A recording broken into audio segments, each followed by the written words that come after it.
والصلاة والسلام على رسول الله الأمين حبيب إلهنا وطبيب نفوسنا أبو القاسم محمد. اللهم صل على محمد وعلى علي أمير المؤمنين وعلى فاطمة الزهراء سيدة النساء العالمين وعلى حسن والحسين وعلى علي بن الحسين وعلى محمد بن علي وعلى جعفر بن محمد وعلى موسى بن جعفر وعلى علي بن موسى وعلى محمد بن علي وعلى علي بن محمد وعلى حسن بن علي وعلى حجة القائم المنتظر المهدي.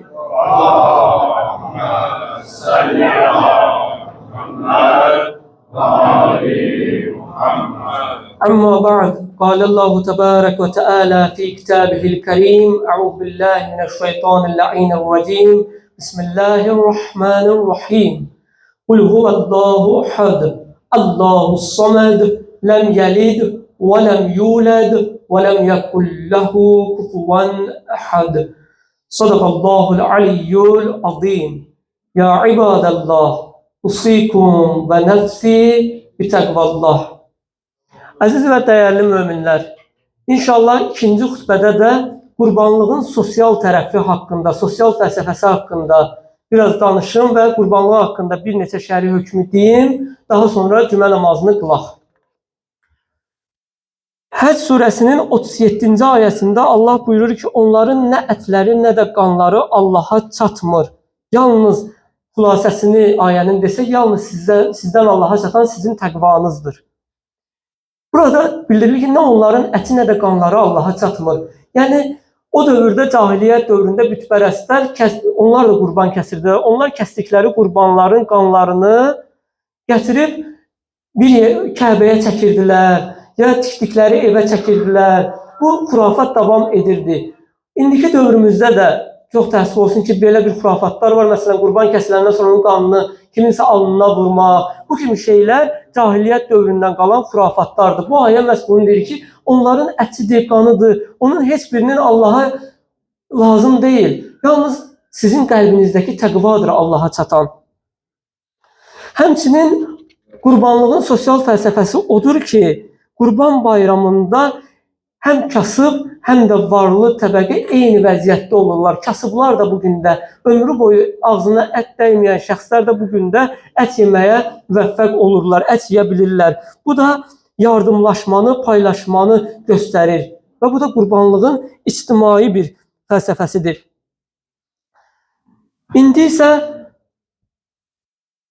Həcc surəsinin 36-cı ayəsində deyilir ki, kəsilən qurbandan özünüz də yeyin və ehtiyac sahiblərinə də qana olan kasıba da yedizdirin. Yəni, Allah icazə verir, deyir, özünüz üçün də götürün müəyyən qədər, özünüz də bundan istifadə edin. Amma yaxşıdır ki, əksəriyyətini kasıblara paylayasınız.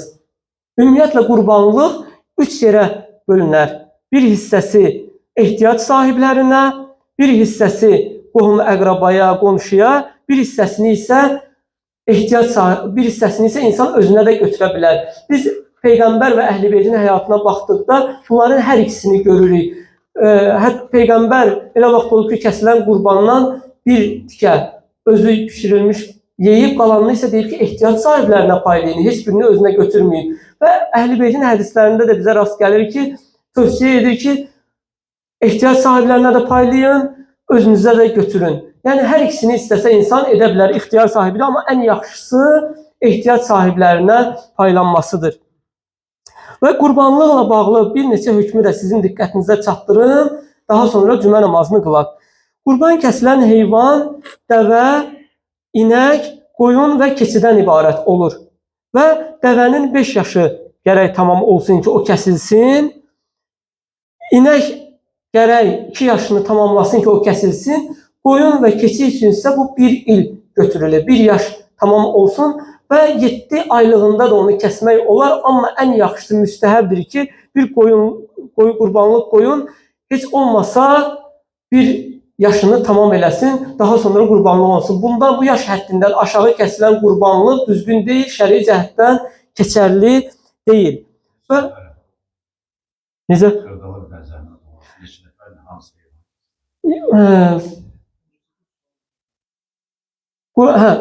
Daha çox bu cəmiyyət tərəfindən verilən sualdır ki, bir neçə nəfərə qurban kəsmək olar ya yox? Bəli, kəsmək olar. Həcdə bu mümkün deyil. Həcdə vacibdir ki, hərə öz qurbanını kəssin, bir qurban kəssin. Amma müstəhəb olan bu, öz vətənində qurban kəsən şəxslərə aiddir ki, gərək istəsələr, əgər imkanı çatmasa bir neçə nəfər atışıb, pul atıb, fərqi yoxdur. Dəvə olsun, inək olsun, qoyun olsun, qurban kəsib paylaya bilərlər. Allah Teala cəmi kəsilən qurbanları qəbul eləsin. Allah Teala bu günlərdə edilən dua və ibadətləri də qəbul eləsin. İlahi, dua və ibadətlərimizi qəbul elə. İlahi, dərgahına açılan əllərimizi naümid qaytarma. İlahi, amin deyən dilləri lal